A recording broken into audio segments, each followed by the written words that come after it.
Bon. super bien. Alors, je vais mettre le son un petit peu plus fort. Ça fait bosser grave, hein. Très profond. Wow, Mm. ça bouge, hein. Oui. Ah oui, bah, c'est sûr que c'est pour ça que choisir une méthodologie, c'est quelque chose de très important. Très important. C'est un socle et c'est quelque chose qui est comme une partition de musique, si tu veux. Et après, tu changes de clé, tu changes de tonalité, de chromatique, de rythme, de Mm. son, de rythme. Je suis allée vers tellement de choses depuis la première fois où on s'est rencontrés que ça me fait drôle, tu vois. Je me dis, waouh, pourquoi tout ça pour, bon, c'était comme ça. On vit tous des cycles, mais... Alors, on va démarrer, parce Oui. que j'aime bien être à l'heure. Il est 19h. Mais il y a du monde encore. Écoute, il n'y a personne là encore. Donc, nous, on démarre. OK, moi, je pars toujours à l'heure. Donc, Normalement, on est plus nombreux, n'est-ce pas? On oui, est. oui, on est jusqu'à parfois 17 personnes, tu vois, Ah mais oui. là, c'est pas grave, c'est que les gens sont un peu en retard ou alors qu'ils ne viendront pas et ils verront le replay. OK? Donc, voilà, tu as une session de luxe ce soir. Alors, en plus, c'est totalement d'à propos. Alors, bonsoir tout le monde. Bonsoir Lila, bienvenue. Bienvenue pour ceux qui arriveront en cours de session. Alors, bien entendu, je suis ravie de vous accueillir et on va aborder ce soir un sujet important. Ce sujet, c'est bien entendu celui qui nous touche tous parce que nous vivons sur la base de ce concept et de ce paramètre et de cette construction qu'est la croyance. Et on peut dire que c'est la construction de toute une vie. Donc, qu'est-ce que c'est une croyance? Et quand est-ce que cela se crée? Comment cela se crée? Et finalement, comment ces croyances vont impacter à 90% notre vie matérielle, mais aussi notre vie spirituelle. Alors, c'est très important de se poser ces questions. Parce qu'en réalité, on avance dans notre vie et on oublie de se demander de quoi sommes-nous faits. Comment ce mental subconscient avec le corps subconscient, puisque le subconscient est à 95% corps. Il y a 95% d'autoroutes nerveuses entre le corps, d'innervation entre le corps et le subconscient. Entre le subconscient et le cortex préfrontal, le mental, 5%. Alors, cela crée notre réalité de façon fondamentale en l'impactant et c'est intéressant de se demander comment ce mental et ce corps jouent ensemble. Comment le corps et le mental vont-ils ensemble fonctionner dans ce que l'on appelle l'alignement ou le désalignement? Comment ils sont déterminés par le subconscient, par le paramètre subconscient, cette mémoire parfaite de tout ce que l'on vit depuis nos premiers moments d'existence, mais pas que, parce que nous pouvons aussi hériter de certaines croyances subconscientes qui font partie d'une répétition dans notre lignée, dans notre zone de vie, dans notre région. Et les paramètres sont très importants d'impact sur nous pour aller engrammer des expériences qui vont à un moment donné générer un référentiel subconscient. Alors, les croyances s'enregistrent dans le système nerveux. Alors, c'est vrai que l'âge dans lequel nous avons le plus tendance à ancrer nos croyances, c'est entre 7 et 12 ans. Donc, cette période de l'enfance qui fait que nous entrons dans l'adolescence, nous venons de faire la découverte et l'expérimentation du mental, du bêta, et on commence finalement à avoir cette association mental-corps qui vit, juge les expériences vécues. Et elle joue un rôle dans la manifestation subjective et la manifestation objective de la réalité. Ça veut dire de façon personnelle et de façon neutre en prenant du recul. Okay, et le mental sensitif et moteur, c'est-à-dire que quand vous êtes en train de faire votre jogging et que vous avez une idée, si vous êtes designer, vous avez tout d'un coup une idée de tabouret ou d'un ensemble de mobilier dans un lieu, ou si vous êtes écrivain, une configuration de phrase, etc., ou une idée géniale de business, eh bien, c'est du sensitif, vous ne faites aucun effort. Et à ce moment-là, c'est votre cerveau droit qui est ouvert, le scan créatif est ouvert et vous téléchargez des informations et vous téléchargez des idées. C'est quelque chose que j'ai vécu très souvent et j'ai beaucoup fonctionné dans mon métier de créative sur ce principe-là, comme tous les créatifs, mais de façon un petit peu plus consciente grâce à ce métier que je commençais à aborder. Et il y a la partie motrice, la création, sur la base, par exemple, de cette magnifique idée, vous allez poser des séquences, du temps, organiser, structurer, réfléchir, y mettre de la pensée. Et cela va vous demander un effort, c'est moteur. Et juste en dessous de votre mental, cette zone de votre système nerveux, qui est la partie la plus évoluée du système nerveux, qui est le cortex préfrontal, vous avez en deçà de cette zone, vous avez le subconscient. Le subconscient est dans la zone limbique du cerveau, on l'a déjà dit, et il est juste en dessous du conscient. Donc votre mental gère le conscient, le subconscient est la partie qui est l'expérimentation corporelle et mentale face à des concepts dans votre vie, la famille, le couple, le père, la mère, le féminin, le masculin, l'argent, la chance, etc. D'accord? Et donc, vous allez associer à ça des bénéfices ou des inconvénients, en tout cas du plaisir ou de la souffrance. Et en dessous de tout ça, il y a le corps. Et il y a les 5 sens qui captent les stimuli de l'environnement et qui vont créer dans le corps le dialogue du corps, c'est l'émotion, c'est son expression en neuropeptides, en neurotransmetteurs. Et on va avoir, alors vous m'excuserez, je vais ouvrir la porte. Et l'on va avoir à ce niveau-là ces stimuli qui vont créer ces émotions et qui vont créer dans cet ensemble notre matériel aujourd'hui, mental, subconscient, corps. Merci de couper vos micros, s'il vous plaît, et bienvenue. Alors, je vais essayer de... Voilà, je coupe. Donc, c'est très important de comprendre ce schéma de base. Alors, pour ceux qui fréquentent régulièrement mes conférences, c'est quelque chose qu'ils commencent à connaître. Mais aujourd'hui, on va aller un petit peu plus en profondeur. Et on a donc la partie du mental avec les pensées qui sont électriques, qui sont de l'énergie corpusculaire, et vous avez en dessous le corps avec les émotions qui sont des énergies magnétiques, c'est ondulaire. Et l'ensemble, quand ça s'additionne, les pensées plus les émotions vont créer un champ électromagnétique. L'activité du corps va s'associer à l'activité du mental et à partir de ce moment-là, nous créons ce champ et au niveau sensitif ou moteur, cela va déterminer, cela va déterminer notre aura, notre champ électromagnétique, notre potentiel électromagnétique va dépendre de cet ensemble quantitatif et qualitatif de nos pensées et de nos émotions.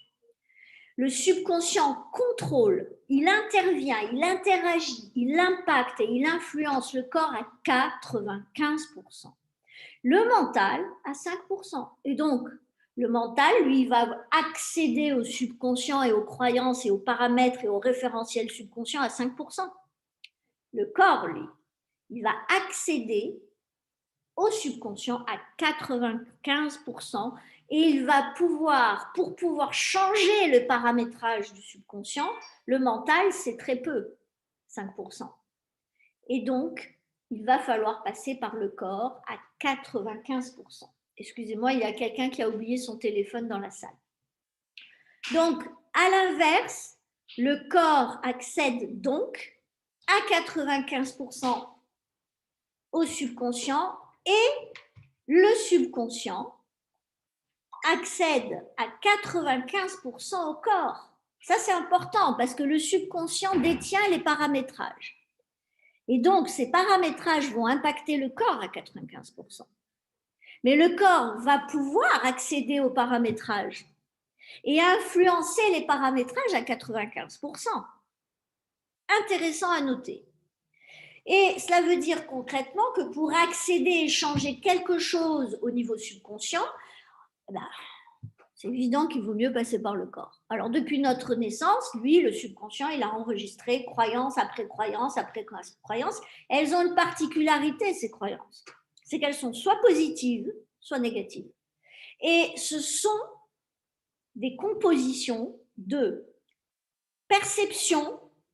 Donc, la perception, c'est je participe à une expérience et je perçois bénéfice ou inconvénient, gain ou perte.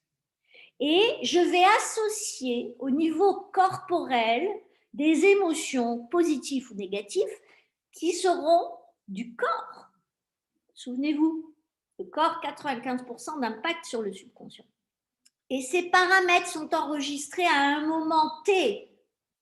Ce n'est pas un truc qui flotte plus ou moins lundi au mercredi, non. C'est un moment T dans votre vie, vous allez créer ce paramétrage. Par exemple, si vous avez vécu une situation où vous avez perçu que vous étiez gagnant, que vous avez, ça nous arrive à tous, hein, que nous avons perçu et ressenti, donc perçu qu'on était gagnant et que nous avons ressenti du plaisir, la joie, l'enthousiasme, la certitude, de la détermination, de l'énergie à disposition pour cela, et qu'en plus nous ayons été dans le contentement et dans la gratitude pour ça, vous imaginez que bien entendu, à ce moment-là, votre système nerveux va enregistrer que cet événement correspond à un concept. Ça peut être, comme je l'ai dit tout à l'heure, famille, couple, etc. Et une situation avec une croyance qui est positive. Et cette croyance va devenir finalement un paramétrage, un référentiel serviable dans votre vie. C'est vraiment très important que vous compreniez cette notion de serviabilité de ce paramétrage subconscient. À l'inverse, si vous avez perçu de la perte et que votre système nerveux a ressenti dans cette perte associée en même temps à un corps qui était dans la jalousie ou le mal-être ou la frustration ou la peur ou la trahison, à ce moment-là, vous avez créé une croyance totalement négative. C'est-à-dire que elle est négative, elle vous limite dans ce concept-là pour aller réexpérimenter le même concept à un niveau différent. Et par rapport à ce concept ou à une situation en question, vous allez avoir une limitation la prochaine fois que vous allez vous approcher d'une expérience de ce genre. Donc la croyance, c'est quoi? C'est un courant électromagnétique et l'association pensée-émotion, positif ou négatif, enregistré au niveau du subconscient, et c'est une zone au sein du cerveau qui va enregistrer les perceptions corporelles et mentales, positives et négatives. Et on parle bien entendu de notre cher douanier, policier, maître des lieux, le subconscient. Il va cristalliser une croyance sur la base d'un ressenti et sur la base du psychique. Donc c'est psychocorporel. Pour ceux qui m'entendent souvent parler de psychocorporel, vous comprenez pourquoi. Alors une fois enregistrée, la croyance, elle va être utilisée par le subconscient comme un paramètre neurologique parce que c'est une association de pensée, d'émotions, que le subconscient va avoir un référentiel Et à partir de ce moment-là, il a ce référentiel positif ou négatif et il va s'appuyer sur ces référentiels pour, excusez-moi, catégoriser comme source de plaisir ou de souffrance l'expérience que vous êtes en train de vivre en ce moment-là, ou que nous sommes ensemble en train de vivre à ce moment-là. Alors le subconscient, il va dire quoi au corps à ce moment-là, quand vous allez être en train de vivre cette expérience? On va prendre l'exemple du couple, ou l'exemple de la famille, ou l'exemple du corps. On prendra tout à l'heure un exemple bien spécifique du corps. Ce que tu es en train d'expérimenter, ou ce que tu désires, si c'est la deuxième fois que ça vous arrive, eh bien, c'est une expérimentation que vous allez refaire mentalement et corporellement. Vous êtes bien d'accord, vous allez vous remettre à vivre un concept de couple ou de santé ou de quoi que ce soit ou d'argent, et vous allez avoir votre mental et votre corps qui vont vivre leur vie. Et il y en a un qui va ressentir de l'excitation et il y en a un autre qui va dire au premier, le corps, c'est pas super, tu devrais pas le faire, c'est pas bien, etc. Oui, mais ce qui va trancher, c'est le référentiel subconscient. C'est le référentiel subconscient qui va faire que vous allez avoir associé plaisir ou souffrance à cette relation, à ce concept, et que finalement, la croyance va se servir de base neurologique à ça, comme base neurologique pour pouvoir trancher et à ce moment-là jouer un rôle hyper important parce qu'il va influencer votre corps.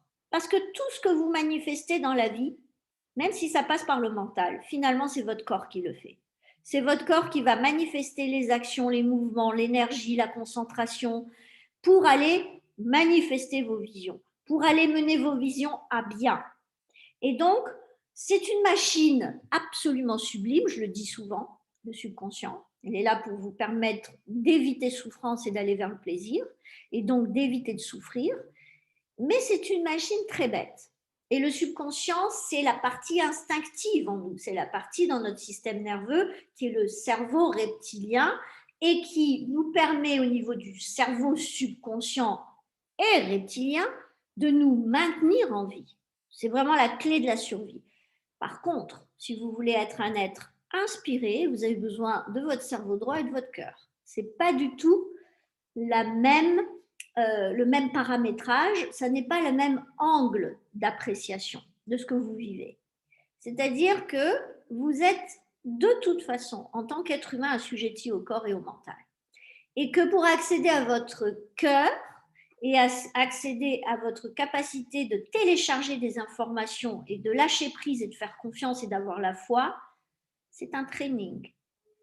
Il y en a qui le font naturellement pour plein de raisons, on ne va pas le développer ici, mais ça peut être des raisons héritées et donc acquises, d'autres innées parce que cela fait partie de votre particularité au moment de votre conception. Vous avez un paramétrage qui est celui d'être plus optimiste que pessimiste et surtout d'avoir des circuits qui au niveau de votre ADN, au niveau hérité, sont particulièrement facilités en direction de certains concepts, plus que d'autres.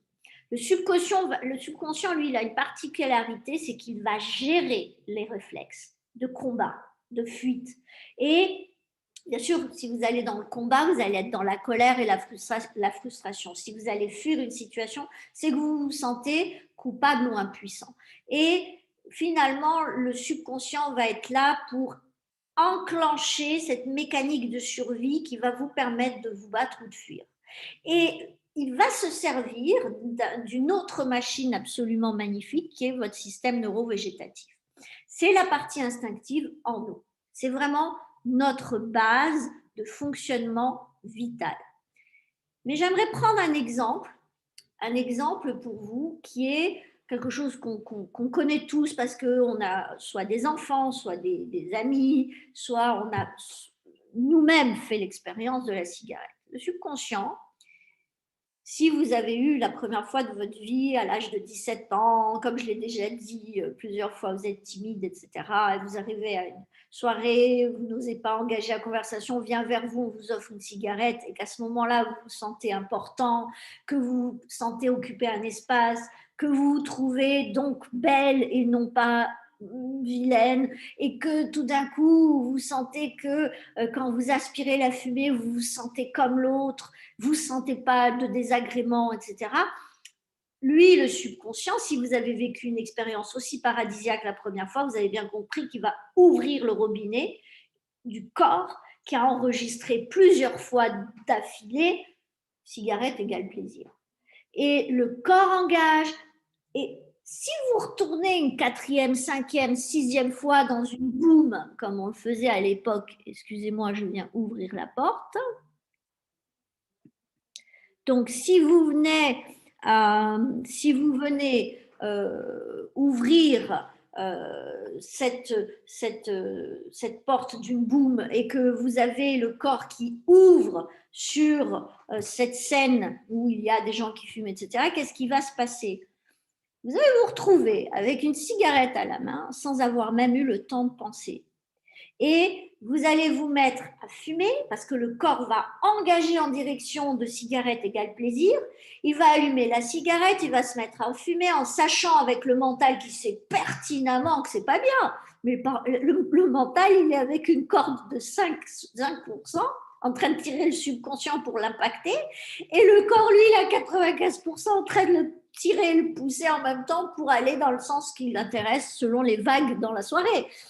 Et bien entendu, le mental sait très bien que c'est pas bon de fumer. Mais vous comprenez bien qu'à ce moment-là, le mental n'a aucun moyen de supplanter le corps. Il ne peut pas contrôler le corps. Il n'a pas la puissance pour le faire. Il n'a pas le potentiel et le quantitatif pour être impactant. Parce que le corps, émotionnellement, il a pris le dessus sur le mental. Et n'oubliez jamais ce petit détail, le mental n'aime pas être manipulé par le corps, il n'aime pas être supplanté par le corps. Sachez que si le mental n'a pas été entraîné à être fort et optimiste avec, par exemple, l'alignement neuro-émotionnel, avec, par exemple, dans l'alignement neuro-émotionnel, parmi les 21 protocoles, avec les 3 colonnes, qui est un exercice spécifique, pour créer des croyances nouvelles en vous, eh bien, le corps, qu'est-ce qui va se passer? Il va avoir le dessus. Le mental n'aura pas la force de conviction, il n'aura pas l'entraînement pour transformer une perception en quelque chose qui est associé à des bénéfices. Parce que la difficulté pour le mental, c'est de dire, de passer à c'est pas bon de fumer à fumer égale inconvénient, inconvénient, inconvénient, inconvénient, arrêter de fumer égale bénéfice, bénéfice, bénéfice, bénéfice, bénéfice, vision, vision, vision, émotion positive, positive, positive. Et à ce moment-là, le subconscient va valider. Waouh, c'est bien de ne pas fumer. OK? Et à ce moment-là, le mental, qui normalement, s'il avait suivi le corps, se serait soumis au plaisir que le corps a l'habitude de ressentir quand il voit du monde en train de fumer et d'associer ce concept de cigarette à du plaisir, là, c'est pas la même histoire. Le corps, lui, il se met à fumer, mais c'est intéressant parce que, en définitive, d'une autre manière, le mental vient jouer un rôle dans la croyance que cigarette égale plaisir. C'est qu'une fois que vous avez fumé votre demi-paquet ou votre paquet dans la soirée, le mental, qu'est-ce qu'il fait le lendemain matin? Ben, il culpabilise. Et le mental, il s'en veut. Il s'en veut d'avoir laissé le corps consommer, ce qui est mauvais pour lui. Et le mental va voir les conséquences, mais il n'a pas assez d'influence pour le programme, sur le programme subconscient, et le programme qui est en place, qui est cristallisé sous forme de croyance dans le subconscient par rapport à ce qu'il perçoit de mauvais pour lui, si vous voulez, le mental va devoir avoir un nouvel agent de force, puissance pour pouvoir venir impacter ce subconscient. Et c'est comme ça que si par exemple votre vision c'est d'arrêter de fumer et que vous n'y parvenez pas, il y a un conflit énorme. Il y a un désalignement entre votre vision d'arrêter la cigarette, d'avoir vos vêtements qui puent la clope, d'ouvrir votre armoire et que ça sente un truc bizarre qui ressemble à rien d'humain, que quand un homme s'approche de vous, une femme s'approche de vous, c'est vraiment nauséabond, et que quand vous ouvrez la bouche, on voit que vous êtes un fumeur, et que quand vous avez vos doigts jaunes, vous avez honte, et que, etc., etc., et que finalement, il y a toute une population qui vous fuit, et que vous n'êtes jamais satisfait, toujours nerveux, le feu aux fesses dans un restaurant parce que vous n'avez qu'une envie, c'est de sortir, vous mettre sous la pluie pour fumer votre clope. On peut continuer longtemps. De faire fuir vos enfants, dont un qui est asthmatique, et puis finalement, vous n'y arrivez pas, même l'amour de votre fils ou de votre fille n'est pas suffisant. Vous imaginez le conflit énorme. Donc, vous êtes désaligné entre votre vision de vous en tant que bonne maman, en tant que femme intelligente, en tant que femme saine, et votre corps qui en peut plus, qui en veut de la cigarette. Et entre ce que veut votre mental et ce que désire le mental, mais en face avec ce que fait le corps, là, il y a un conflit. Et voyez-vous, le mental désire arrêter de fumer, le corps, lui, désire fumer, parce que le programme qui est enregistré au niveau du subconscient, lui, il dit tabac égale plaisir. Alors, le coaching sur le comportement pour que la personne concernée s'arrête de fumer, alors vous allez faire ça, vous allez vous comporter comme ça ne sert à rien. Ça ne sert à rien de dire à la personne, voilà ce que tu dois faire. Ce n'est pas utile parce que tant que la personne n'a pas déprogrammé son subconscient, elle est comme prisonnière de ce paramètre, qui est un référentiel subconscient pour activer les paramétrages corporels, pour scanner l'environnement et finalement se mettre à tuner la personne à un environnement qui est dans la situation de blocage, qui est comme vous, addict à la clope. Alors, sans que ce soit une caricature, parce que je vous garantis que quand vous travaillez avec des gens qui ont vraiment un problème avec l'alcool, avec les cigarettes, avec les drogues, ou avec les médicaments, ou avec l'argent, ou avec la santé, c'est quelque part que votre croyance s'est transformée en addiction. Et cette addiction, elle est dangereuse parce que finalement, vous avez associé de façon subconsciente encore une autre couche, c'est que c'est normal pour vous d'être ça.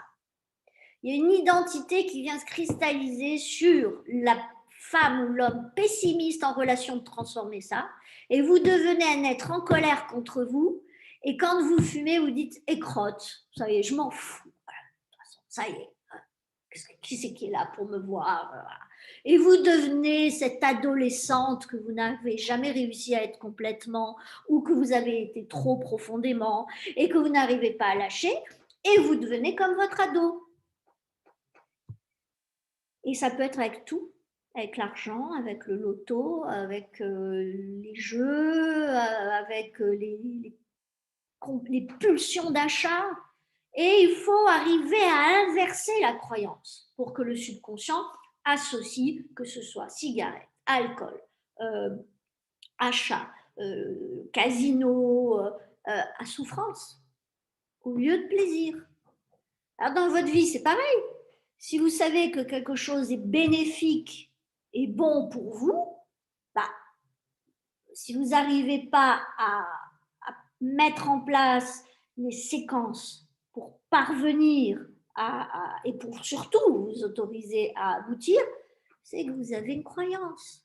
Ne vous cassez pas la tête, vous avez une croyance qui vous limite et qui vous empêche d'agir, qui va enclencher de la fatigue, qui va enclencher des évitements, qui va enclencher des maladresses.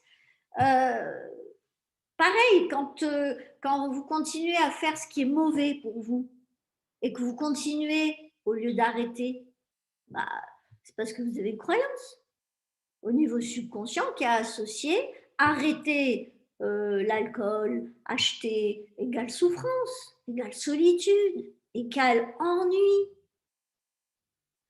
Et Voilà comment ça se compose dans votre réalité. Ça se compose et toute votre réalité va se voir au travers de ce paramétrage de schémas qui se répètent, insatisfaction qui amplifie, colère et en définitive évitement de se confronter à ça, et on devient de plus en plus irresponsable et à un moment donné ça se joue autour de l'alignement ou du désalignement. Et là, on est dans le désalignement, n'est-ce pas? On est dans le conflit interne. Donc, vous allez activer quoi? Le niveau de destruction dans votre vie va amplifier. Au niveau du subconscient, entre le mental et le corps, il y a un ring de boxeurs et ils sont en train de se donner sur la figure. Parce que le corps, lui, veut aller dans une direction, le mental condamne le corps se révolte, fait mal, feedback corporel, le mental est de plus en plus en colère, il n'arrive de moins en moins à contrôler le corps, il est de plus en plus en colère et donc il devient triste. À partir du moment où il devient triste, il lâche totalement le contrôle du corps. À ce moment-là, le corps explose en expression négative et à ce moment-là, on est en dépression. Et ça peut aller jusqu'au burn-out. On est d'accord? Donc, c'est vrai pour les drogues, c'est vrai pour les médicaments, c'est vrai pour les jeux, c'est vrai pour les dépenses compulsives. Ça, j'ai déjà dit, mais je radote exprès. Il n'y a rien de pire, par exemple, et je l'ai vécu avec une relation qui va dans un casino, et le premier jour où elle est allée au casino, je crois qu'elle avait gagné quelques milliers d'euros, pour faire ça. Et qu'est-ce qui s'est passé? C'est que elle y est allée, elle a eu une vraie jouissance. C'est-à-dire que c'était de l'excitation, elle a pris le téléphone, et je me rappelle que moi, je n'étais pas joignable ce jour-là, mais quand elle m'a dit, mais ça fait des jours que je te cherche pour te le dire. Ah, j'ai été au casino. Ah non, non, mais tu ne peux pas te rendre compte. Et elle a commencé à déblatérer sur sa souffrance de la vie. Et là est apparu, bien sûr, un paysage tellement surprenant de la personne. Parce que tout d'un coup, il y a eu une association de liberté à ce gain, de plaisir, de potentiel, de puissance et une vision complètement fantasmagorique de la vie. Et là, on ne parlait plus de responsabilité, d'entrepreneuriat, ni rien du tout. Donc le mental, à ce moment-là, qu'est-ce qu'il fait? Il perçoit du gain en relation avec l'argent. Le corps ressent des émotions très puissante, d'excitation, de passion. Le subconscient, lui, il enregistre la croyance jouer égale plaisir. Et sur la durée, on sait que, enfin, pour ceux qui ont eu le malheur de croiser des joueurs ou la curiosité d'écouter des histoires sur des personnes, et aux États-Unis, il y a des émissions entières là-dessus, sur l'addiction du jeu, que finalement, vous perdez. Vous n'êtes jamais vraiment gagnant dans cette configuration de détente et de loisir. Donc, même si votre mental, la fois suivante, il ne veut plus y aller, il ne veut plus y aller, le mental. Puis tu vas encore souffrir en rentrant à la maison, ton mari va te dire si, tu vas mentir, j'en ai marre de mentir, ça me fatigue, ok. Subconscient, lui, dès qu'il va percevoir quelque chose en relation avec du jeu, automatiquement, il va engager le corps. Automatiquement. Et sans même que la personne s'en rende compte, elle va se retrouver en train de jouer aux cartes. Ah, alors, la personne sait que c'est mauvais, pas pour elle, pour son couple, pour ses finances, et puis ça se passe comme ça, quoi.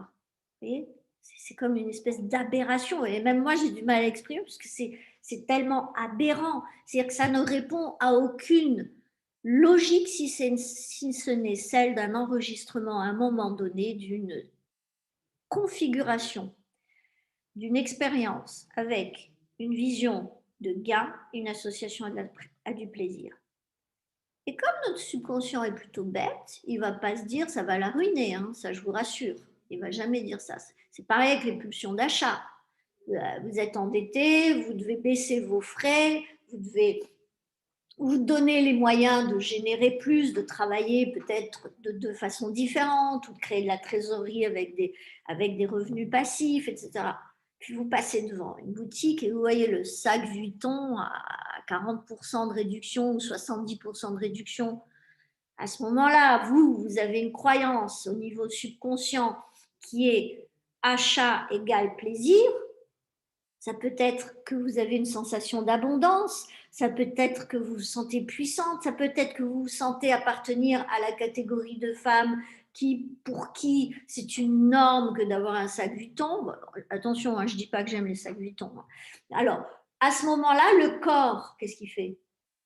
Vous avez fait, mais faites l'essai avec quelque chose que vous avez du mal à retenir dans vos achats. Vous verrez, vous rentrez dans le magasin, vous êtes là, vous n'avez même pas de plaisir quand vous êtes dans le magasin, parce que votre mental, il est en train de se rendre compte de ce qui se passe. Mais le corps, il a besoin de cela. On est vraiment dans l'aspect de l'addiction, que la croyance met en place au niveau de la relation à ce concept.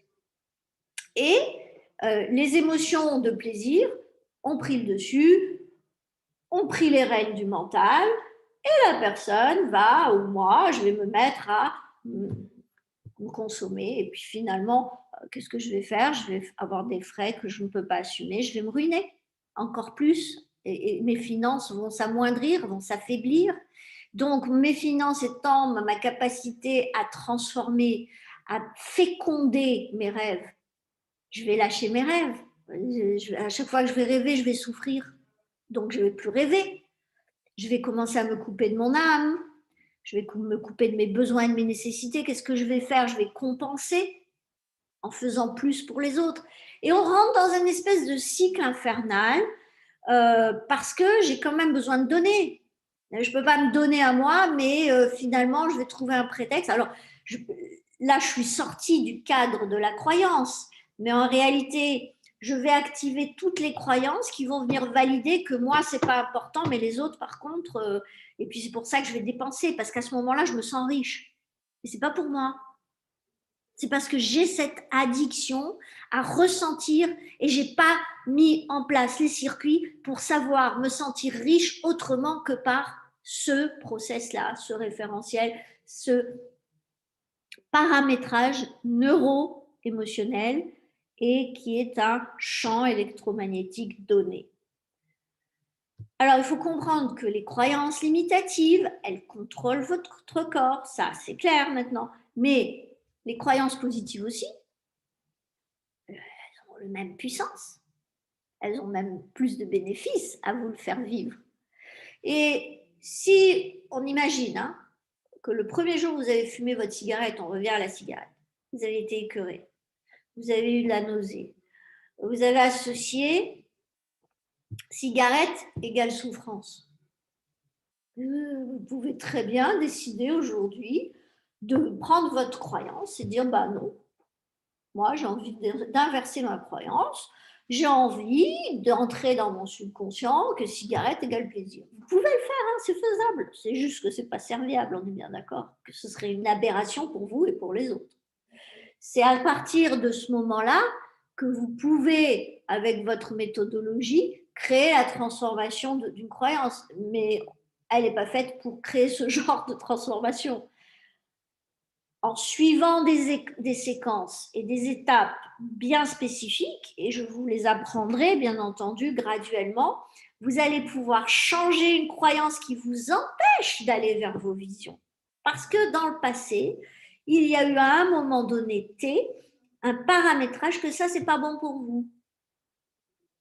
Vous avez peut-être engrammé mariage égale tristesse, mariage égale perte et solitude, mariage égale lourde responsabilité, mariage égale sacrifice du féminin ou du masculin, selon que c'est un homme ou une femme, et que finalement vous empérez à quelqu'un d'autre, à chaque fois vous enclenchez un corps qui va finalement, comme le reflet de vous va se manifester dans la réalité et vous allez attirer à vous ce qui se trouve déjà en vous, vous allez attirer des personnes qui vont confirmer cette croyance.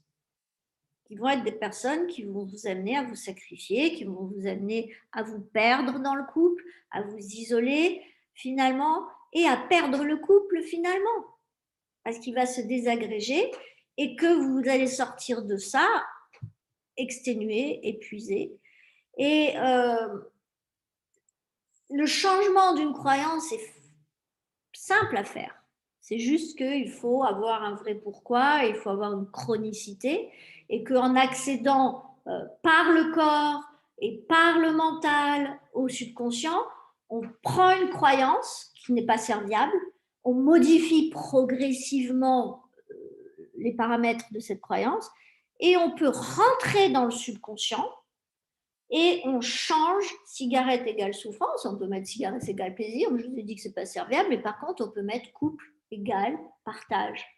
Couple, même si vous avez vécu le couple désastreux, souffrant, qui a été un rêve et devenu un cauchemar, même si vous avez vécu ça, et d'autant plus si vous l'avez vécu, vous ne serez plus jamais victime du couple, vous ne serez plus jamais victime de l'autre, vous ne serez plus jamais dans l'injustice par rapport au couple, puisque vous serez architecte de votre vie en reprenant les rênes de vos croyances et en les transformant, d'abord les neutralisant et ensuite en créant les croyances positives en relation avec le concept donné. Vous devez juste savoir ce que vous voulez dans votre vie, vivre ou ne pas vivre.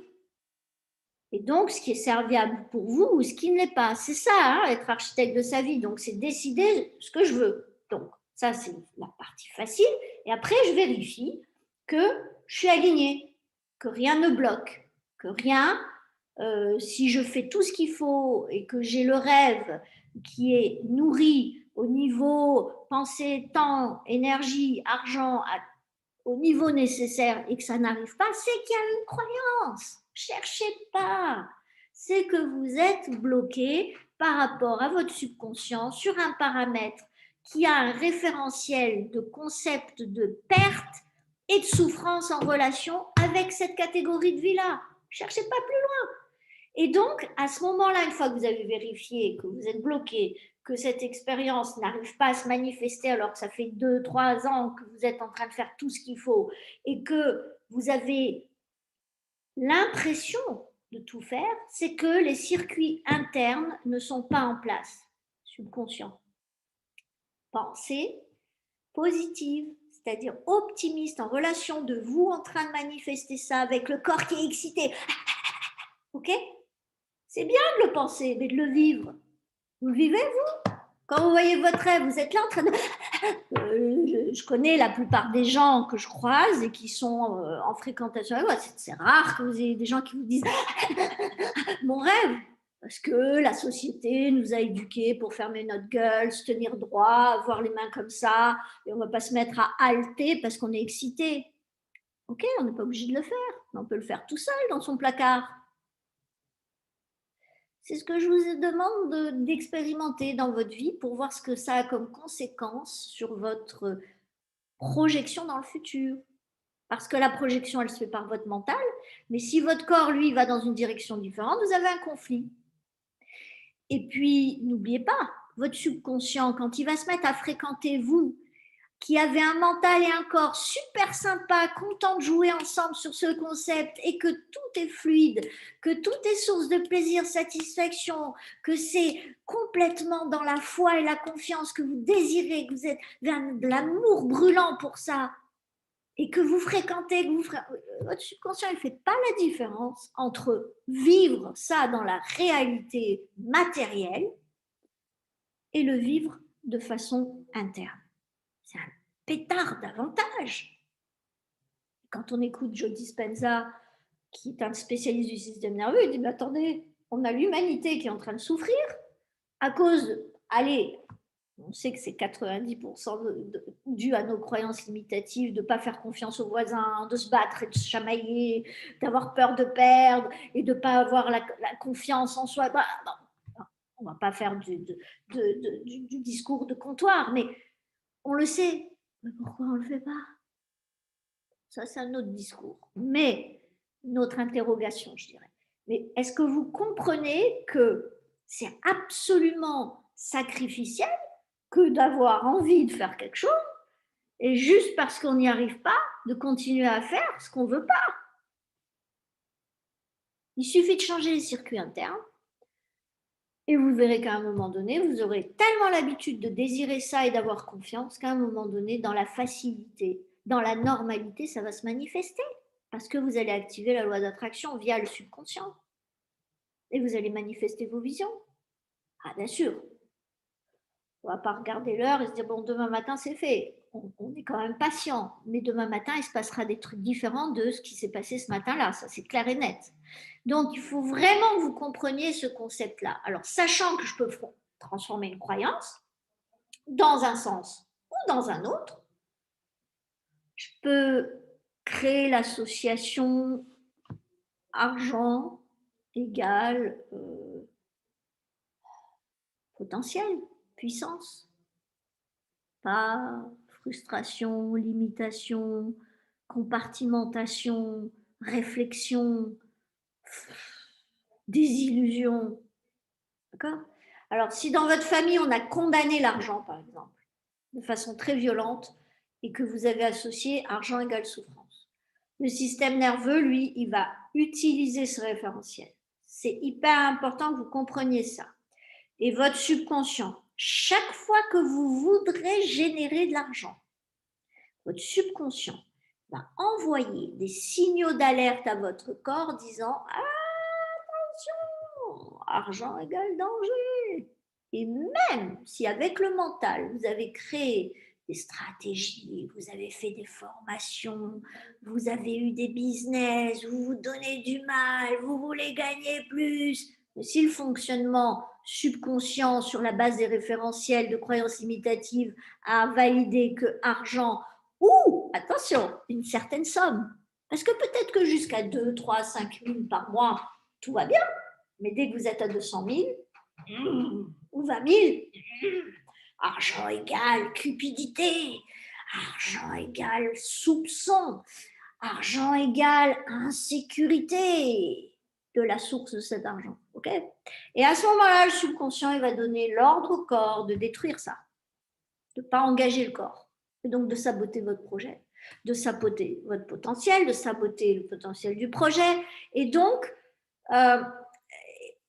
le mental qui a un désir d'engager et de gagner plus, qu'est-ce qui va se passer? Il va se retrouver confronté à un corps qui ne veut pas. Je vais vous dire, c'est la seule limite qui vous empêche de gagner de l'argent. C'est la seule. Et je vais vous dire, bienvenue au club. Parce que moi, j'ai des limites que j'ai fait sauter par palier, mais j'en avais presque tous les 500, quoi. Vous voyez ce que je veux dire? Pourquoi? J'en sais rien. Je ne sais pas quand. Et ça ne m'intéresse pas. J'ai créé ces croyances en moi. Mais moi, c'est de l'archéologie, mon subconscient. C'est-à-dire que je suis obligée d'extraire les croyances et de les regarder en face et de m'y atteler. Là, je suis un peu feignante en ce moment. Mais bon, je fais d'autres choses. Je travaille mon muscle du bien-être. Donc, je suis déjà en train de travailler des croyances plus généralistes. Mais ce qui est très important, c'est que je sais que d'ici 2-3 semaines, je vais me réatteler à travailler mes croyances, imitatives bien sûr, en relation avec l'argent, en relation avec la santé, en relation avec mes yeux, en relation avec voilà, tout ce qu'on a à traiter chacun, ou un concept plus élaboré que simple père Dieu ou de genoux, etc. Mais c'est très important que pour une personne qui a un blocage financier. Et si je vous en parle, c'est parce que je les ai fait péter, mes blocages. Sinon, je fermerais ma bouche. Je ne me permettrais pas de dire, vous savez, moi, non, moi, rien. Moi, je fais le job et je continue à le faire. Et je dois le faire encore. Et je continuerai à le faire. Parce que c'est l'histoire de ma lignée. Et pourtant, j'ai eu des parents qui n'étaient pas dans ce cas-là. Mais qui étaient, c'était pas non plus des gens richissimes, mais c'était des gens qui avaient de l'abondance. Mais ils avaient une relation à l'argent, relation avec la gentillesse dramatique. Dramatique, ça m'a saboté 30 ans de ma vie. Mais j'en ai la responsabilité. J'en ai la responsabilité parce que finalement, ça m'a bien arrangé d'avoir un verrou en relation avec l'argent. Maintenant, il faut que je fasse le job, donc je m'y attelle. Et c'est pour ça que quand je vois des personnes plus ou moins jeunes, ça me dérange de les voir s'installer dans des verrous et de ne pas avoir le courage d'aller s'atteler à la croyance derrière. Donc, une chose qu'il faut que vous compreniez, c'est que quand vous êtes en conflit comme ça interne, donc en désalignement mental-corps, le mental veut quelque chose, le corps veut autre chose, ou ne veut pas ça, d'accord? Donc, ça revient au même. À ce moment-là, vous avez votre force d'attraction pour vous attirer des challenges serviables ou pour vous attirer du soutien. Il est au niveau zéro, votre niveau d'attraction, votre PEMA, potentiel électromagnétique d'attraction qualitatif et quantitatif de pensée, émotion, champ électromagnétique, votre aura. Il est zéro.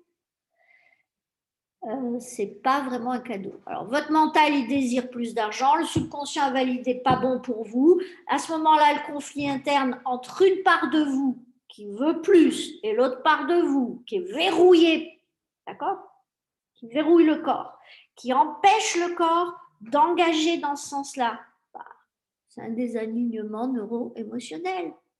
Et le système d'alignement neuro-émotionnel, lui, va vous permettre, lorsque vous désirez quelque chose mentalement, d'accéder au subconscient, d'associer des croyances positives à ce que vous désirez pour que le subconscient associe suffisamment de plaisir au désir conceptuel. Bon, bien sûr, en rapport avec le concept que vous êtes en train de viser et qu'il engage le corps. Et à ce moment-là, il le fait dans la joie, dans l'enthousiasme, la certitude, la détermination, plein d'autres émotions, il y en a des milliers, d'accord? Mais qui vont être finalement capables de créer en vous de la gratitude. Et à ce moment-là, c'est déjà fait. Il faut que vous compreniez qu'à partir du moment où vous ressentez de la gratitude, votre subconscient épicurien qui cherche plaisir et qui cherche à fuir souffrance, qu'est-ce qu'il va faire? Il va valider. Il va valider. Et finalement, pour obtenir la manifestation qui va être le fruit du corps, parce que c'est le corps au final qui va faire le job, c'est lui qui passe à l'action, c'est lui qui manifeste le résultat, eh bien c'est important de comprendre comment ça fonctionne. C'est quoi ce schéma? Et pour ça, comment vous allez chercher dans votre vie? Vous cherchez la hiérarchie de vos valeurs, vous cherchez la hiérarchie de vos rêves, vous regardez ce qui est aligné. Ce qui est aligné et qui n'arrive pas, c'est que vous avez des croyances. Ce qui est désaligné, il faut faire le job pour le réaligner. Une fois que c'est aligné, on attend. Et quand ça se manifeste et que vous commencez à crépiter avec votre PEMA, vous attirez des gens, vous attirez des opportunités. Là, on vous apprend à dire oui ou non. On apprend à tester avec le corps. Est-ce que je suis dans le désir? Est-ce que je suis dans le bien-être? Est-ce que je suis dans la foi quand je suis en train de me voir avancer vers ça? Oui, ok, là, je passe à l'action. Non, je ne suis pas prête à payer le prix en temps, en énergie, en pensée ou en argent, l'un ou l'autre ou les quatre. Eh ben, je dis non. Oui, mais c'est des millions, c'est des centaines de milliers. Non, tu dis non. Tu n'as pas l'illusion de gagner ou de perdre. Tu es dans la certitude que ce n'est pas juste pour toi et que de toute façon, tu vas t'attirer ce qui est sur mesure, parfait pour toi, qui va te soutenir et te challenger, mais pour te faire grandir. Et vous savez, c'est la plus belle des éducations qu'on puisse offrir, et c'est vraiment de l'éducation. Je vous assure qu'on nous a déséduqués à ce niveau-là. Hein. On est formaté à l'inverse. Et finalement, on focalise non pas sur ce qu'on n'a pas, ce qu'on ne veut pas, on focalise sur ce qu'on veut. Et on dit bénéfice, bénéfice, bénéfice, bénéfice. Yahoo! Alors, je fais exprès de faire ça. Et à ce moment-là, le corps et le mental, ils ne vivent pas la même expérience. Le subconscient ne valide pas la même chose en relation avec le concept. Et à force, c'est validé. Vous avez créé des autoroutes. C'est paf, ça s'écroule dans la matière. Parce qu'il y a à ce moment-là un mécanisme lié à cette loi d'attraction qui fait que vous allez vous attirer tous les paramétrages dont vous avez besoin. Parce que vous avez fait le job en interne. Et quand vous allez passer au comment, ça va se faire, mais les doigts dans le nez, excusez-moi l'expression peu élégante. Donc, comprenez que ça ne sert à rien de mettre des actions sur un corps, si, c'est-à-dire sur un corps, avec le corps en direction d'un concept et qui met en place des actions, si le subconscient a validé que c'est pas bon, hein, parce qu'à ce moment-là, vous allez le faire comment? Vous allez le faire dans la souffrance. Et vous allez vous brûler physiquement, vous allez brûler du temps, vous allez brûler de la santé, vous allez brûler des catégories de vie. Et finalement, vous allez essayer d'obtenir un résultat dans le mal-être, la peur. Parce qu'en dessous, il y a des croyances qui sont en train de nourrir au biberon vos peurs, nourrir au biberon votre mal-être, cristalliser un petit peu plus votre désalignement en relation avec... Mais votre ego, lui, par contre, qu'est-ce qu'il râle? J'ai pas ce que je veux, je suis pas content. Alors, c'est le seul moment d'existence qu'il trouve et ça s'amplifie et ça devient un espace mental très toxique pour tout le monde et pour vous-même, bien entendu, en interne, parce que sachez que la vie amplifie ce que vous êtes déjà. Donc, si vous allez vers un projet dans cet état, qu'est-ce qui va se passer? Eh bien, même si vous arrivez à un résultat, et vous y arriverez, ça vous prendra plus de temps et d'énergie, ça on l'a compris, mais vous y arriverez. La seule chose qui va se passer, c'est que finalement, le mal-être que vous aviez pendant le chemin et au début du chemin, il va être amplifié aussi. Et vous serez plus malheureux ou malheureuse. Et vous n'aurez absolument pas atteint vos objectifs. Si vous rentrez de l'argent dans ce cadre-là, au lieu de sécréter de la dopamine, parce que vous avez associé argent égale partage, bénéfice, expansion, comment dire, guidance, etc., créativité, ok? Au lieu de sécréter de la dopamine, parce que vous avez associé ça, eh ben non, vous allez sécréter de la substance P. Frustration, c'est pas suffisant. Pression, angoisse, impatience, recommencer, je peux pas m'arrêter, je suis épuisée. C'est pas ma vie ça, c'est la vie des autres, colère. Et finalement, vous allez arriver à un niveau de substance P qui va se transformer en dépression. N'oubliez pas que c'est l'hormone de la dépression. Alors, n'allez pas chercher de résultats tant que vous n'avez pas travaillé sur votre subconscient. S'il vous plaît, pour vous, aimez-vous, ne soyez pas en train de dépenser votre capital vital. Et tant que vous n'avez pas programmé ce que vous recherchez associé à du plaisir et que c'est bon pour vous et pour les autres, eh ben, évitez. Évitez d'aller en direction de ça. Posez-vous, prenez un rythme yin et commencez à construire en interne. Une fois que vous serez à 75% clair au niveau de vos circuits en relation avec vos télos et en composant un trio de télos suffisant pour irriguer plusieurs catégories de vie pour que vous n'ayez jamais plus de 3 catégories de vie en faiblesse, eh bien, c'est une danse à créer avec des paramètres vraiment très humains et très pragmatiques, pensée, temps, énergie, argent. Ok? À ce moment-là, quand vous arrivez à faire ça, vous allez pouvoir vous mettre à vivre dans famille égale richesse. Argent égale amour. Parce qu'imaginez, vous avez vécu dans une famille où vous aviez l'opulence. Ça arrive à plein de jeunes héritiers qui partent en vrille. C'est quoi? C'est qu'en fait, ils ont eu des parents qui n'étaient jamais là, ils ont manqué de la présence paternelle ou maternelle. On leur disait tout le temps, ben oui, ton père ou ta mère est en train de gagner de l'argent et sois heureux, sinon tu ne serais pas dans le collège où tu es, etc. Et le mec, le gamin, il n'a rien à foutre du collège. Il veut son père ou sa mère. Il a associé une croyance, argent égale manque d'amour.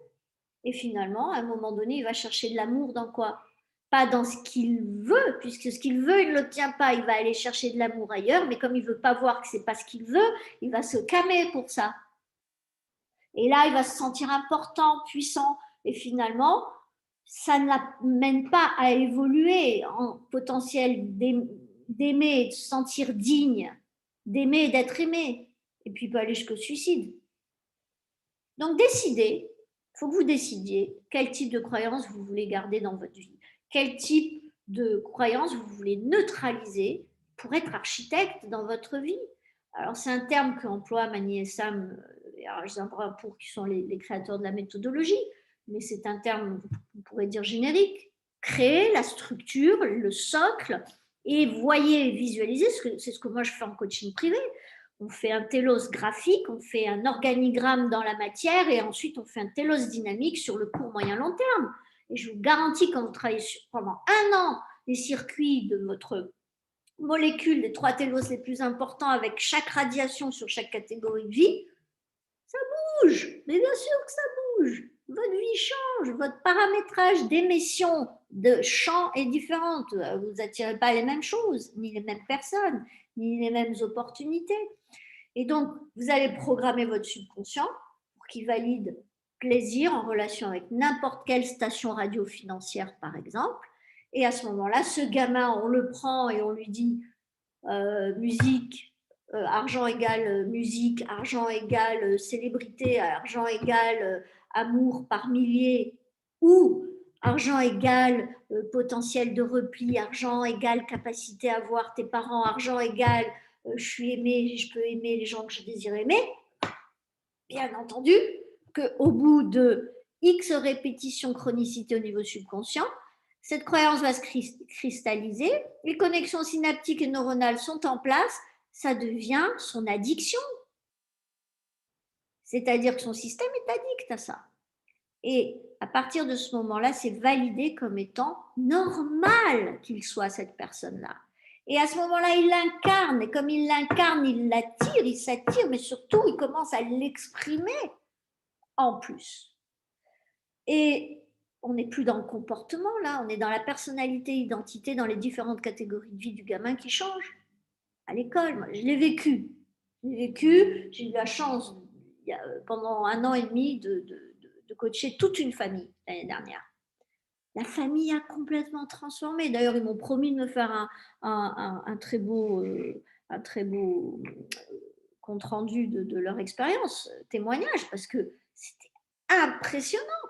3 enfants, les parents, mais une transformation magnifique. Je suis très fière d'eux, bien sûr, mais surtout fière de la méthodologie, parce que c'est fiable. C'est fiable. Alors, bien sûr, après, ça dépend des égos. Il y en a qui sont plus rapides que d'autres, il y en a qui résistent plus que d'autres. Et puis, parce qu'il y a aussi des vies avec des complexités qui sont plus larges que d'autres, donc il faut plus d'espace-temps. Et depuis mon expérience des quand même 12-14 années de coaching, j'ai décidé cette année de changer ma méthode de travail en session face-to-face. Et je peux vous garantir que je vois déjà la différence parce que je capitalise, je mutualise le potentiel des personnes face à leur vie.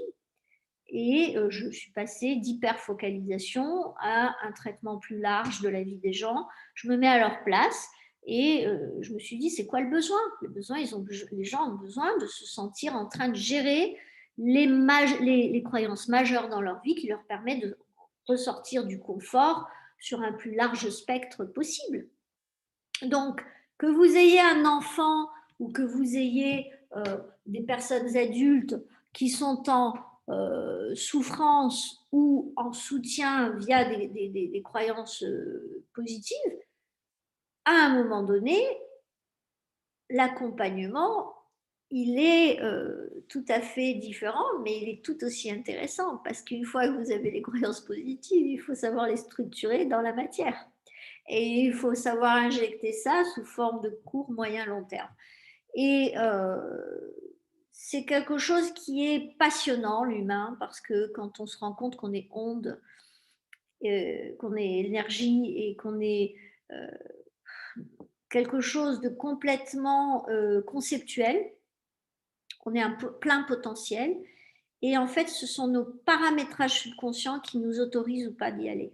Et c'est à nous de prendre autorité. C'est à nous de créer cette autorité, d'où l'autorisation qui est la première étape de l'évolution. Je m'autorise, j'attire, je prends la responsabilité de payer le prix de cette évolution. Je dis oui ou non, je suis prête ou je ne suis pas prête. Et si je dis oui, je passe à l'action massive. Et si je ne suis pas là, je dis non. Je dis non, j'attends. Mais ça ne m'empêche pas d'évoluer. Et c'est quelque chose qui est hyper important parce que finalement, les gens perdent espoir, se disent c'est foutu, je suis trop ceci, je suis trop cela, trop maigre, trop grosse, trop vieille, trop jeune, trop seule, trop accompagnée. Bah non, bah non. Une décision à prendre, un premier petit pas. N'oubliez pas, ça se fait par petits pas. Vous ne pouvez pas avaler une montagne tout de suite, votre système nerveux, il n'y croira pas. Il ne vous laissera pas y aller et il activera d'autres croyances imitatives en relation avec oh, il y a tout ça à faire, je ne peux pas. Okay, donc, à vous d'être stratégique, de vous connaître, et vous vous connaissez, tout le monde sait ce qu'il a à faire. Il faut juste avoir la bonne stratégie pour le mener à bien et puis le voir en fait plus comme une évolution personnelle et comme un voyage philosophique, psychocorporel, quantique. Et c'est là où ça devient beaucoup plus facile à vivre parce que ça prend une dimension totalement holistique et spirituelle. Voilà pour ce soir. Alors, je sais pas, oui, bon, j'ai débordé de 10 minutes. Désolée pour cela. J'espère que cela aura été serviable pour vous. Alors, je sais que pour certains, le sujet actuel est concerné par cela. Pour certains des lecteurs qui vont visionner la session après. Je leur souhaite bien entendu de mettre à profit toutes ces données pour mettre de l'ordre dans leur mental par rapport à tout ce qu'ils peuvent faire aujourd'hui en relation avec leur hiérarchie de valeurs, leur hiérarchie de désirs, projets, etc. Donc de vide, ce qu'ils n'ont pas. Et de voir que le gap entre les deux, il est fait d'alignement ou de désalignement et que leur responsabilité, c'est de gérer ça. Une fois que ça, c'est en place, une fois que ça, c'est mis en route, après, on peut effectivement travailler sur les aléas de la vie. Face à cette évolution, vous attirez des challenges. L'univers vient vérifier si vous êtes droit dans vos bottes par rapport à ça. Et c'est un cadeau, c'est de la guidance. Et les gens le prennent comme de la persécution ou de l'injustice. Il faut juste réaxer, stretcher le mental, lui apprendre à voir les signes, voir quel est derrière le cône de l'évolution, les règles. On parlera du cône de l'évolution qui est un paramètre majeur. Mais on attend un petit peu encore. Voilà, je vous remercie. Je vais vous souhaiter bien entendu une magnifique soirée et je vais vous demander de ne jamais oublier que votre première œuvre, c'est vous, essentiellement en interne. L'externe, ce sera que votre langage pour aller jouer avec les autres sur cette planète et que finalement, on a toujours besoin de l'autre pour aller légitimer nos pourquoi, qu'ils soient matériels pour notre gueule et spirituels pour les autres, mais on a besoin des autres pour aller donner du sens à notre vie au-delà de nous-mêmes. Donc, je vous remercie, je vous souhaite une belle soirée, je vous dis à très très vite et je souhaite bien entendu aux deux pays présents ce soir du soleil et de l'air sec, ce qui n'est pas le cas ici, où c'est assez humide, j'avais perdu l'habitude. Voilà, bonsoir à vous mesdames et bonsoir à tous ceux qui seront en visionnage. Merci. Merci Brigitte. Merci Zoré. Merci Viviane, merci Lila. Trop belle, trop belle, trop belle. Merci pour ce cadeau. Merci à toi d'être présente. Merci Viviane d'être présente aussi. Et merci Mazoré. Merci à toi, bisous. Bisous.